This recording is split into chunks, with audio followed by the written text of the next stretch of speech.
Okay, if y'all serious about getting this started, I'm gonna go ahead and help y'all out with the first parts right now, and that's developing your teams. Remember the saying, many hands make light work. You're about to take different trucking companies, try to combine them together so you can create one business. There's just one group with a freight broker license, and it's gonna benefit everybody, but everybody needs to understand their role. Everybody needs to understand that this is something real, that this is not just some weekend thing, that everybody really needs to be dedicated to their roles and making this function properly. And also, you need to understand with starting a new business, you're going to have to get in the mind frame of delayed gratification because you're trying to build something from the ground up. But the good thing about it is, with having different people in different trucking companies involved in it, you're going to have different experience levels that can actually come in and actually help push this business up. So it's not like you're starting a business and don't nobody know what they're doing. Everybody understand what the goals is, and also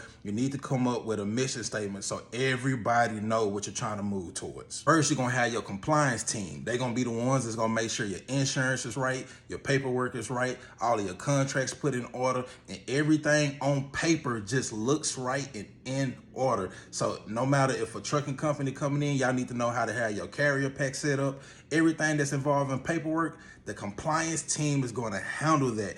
Second, finance team. You need to make sure y'all have bank accounts, credit union accounts, CDFIs, MDIs. You need to make sure you're applying for grants. You need to make sure you're applying for loans. You need to make sure people getting paid on time. You need to be managing books. You need to just be handling everything in the finances. And also, it only need to be a few people in this area. Third, the procurement team. You're going to be the ones that make sure that y'all sign up at everything government and private company related. You need to make sure you sign up at sam.gov. Every procurement board that's local on the state level, from the hospitals to the school districts to the transit systems, and also private companies that has a procurement process. You need to be the ones reading over the solicitations and writing the proposals. That is y'all's job. Fourth, you got your marketing and sales team. But matter of fact, I'm going to keep them separate. I'm going to say marketing team first. Your marketing team is going to be the face of your business. You need to be the ones making sure that y'all have a website. Your email address is put in order. You need to make sure y'all have a social media presence. You need to be making sure you the ones that make the capability statement. You the one that do the email for the flyers. You the ones that need to make sure the shippers in your area know that you exist.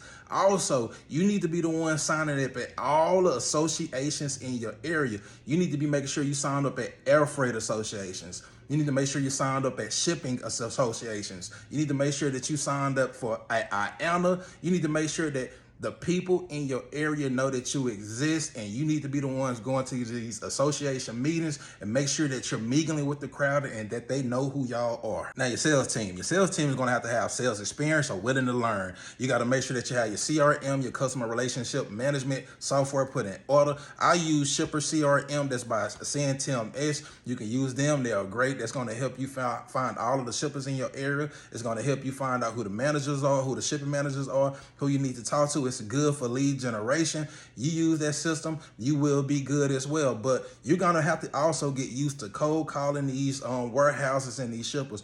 You might even have to go in person, but your whole job is going to be try to set up appointments so your procurement team can come in and actually finalize the deal. So the sales team, your whole job is to make sure that you almost like the marketing, because the marketing is going to be the face of the business, make sure y'all are there. But the sales team is also going to be calling, just making those phone calls and making sure that you can just make appointments for the procurement team to go in and do what they got to do. Now, your dispatching team. Your dispatching team can go ahead and start making money for the company right now.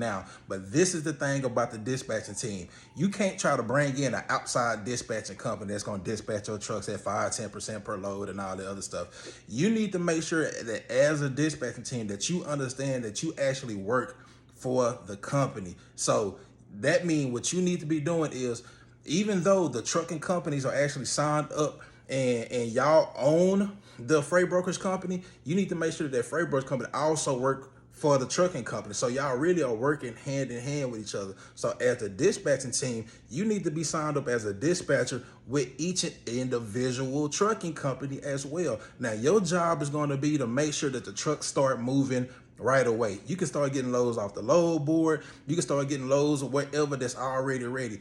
Up until the time the procurement team lets you know that they have started getting loads from the VA, from FEMA, wherever government contract that they didn't actually got. Once the procurement team starts sending you loads, that's when you're gonna start doing your own loads. Until then, the dispatching team need to make sure that the trucks go ahead and start moving right now, so your company can actually start generating money right now. So the whole dispatching team is to make sure that everything get going with everybody. So dispatching team. Now that you got the teams put in order, you got to communicate with each other. You need to make sure that the marketing team is communicating with the sales team communicating with the procurement team communicating with the dispatching team, the dispatching team communicating with the finance team is communicating with the compliance team.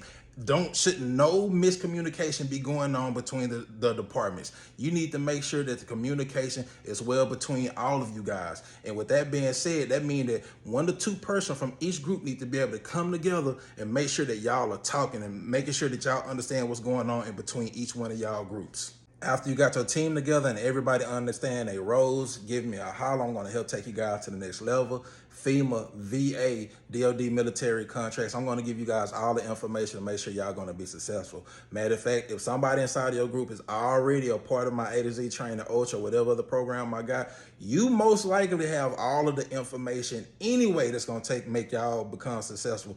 But the difference is many hands make light work. Everybody understand their roles. Everybody know what they're supposed to do. This should flow for you guys. Other than that, holler at me when you need me. Peace.